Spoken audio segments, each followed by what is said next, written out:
Bonjour, bonsoir, mbal fon akasan Haiti. Mete el trempe pou 4 tan nan dlo an, apre sa mbal blende li. Kounya la mwen pral blende li pou kounya mbal blende li. Kounya la mwen blende li.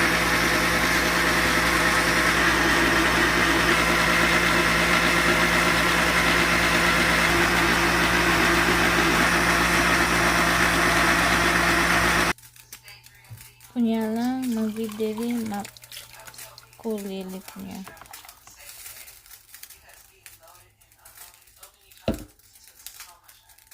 Sa se ma ki pa bon ankon, mwen jete li.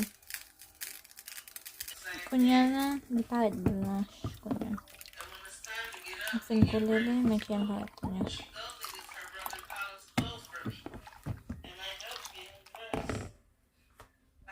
Kounya la sa se dlo chou mete lan, kounya ba met bay epis nan bay.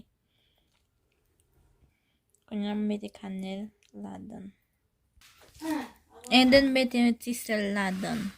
Kounya la dlo ma bouyi, kounya la mbal vide akasan la dan.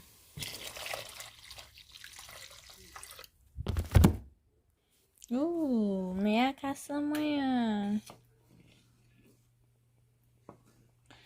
Akasan Haiti, vraiment bon, vraiment goût.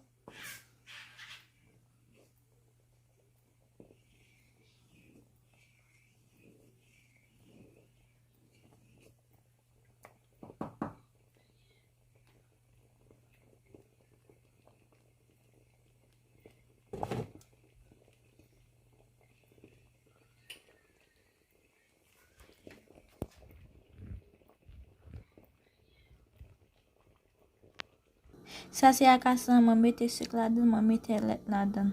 Puis mbal manger la bon petit pain là. Vraiment goût.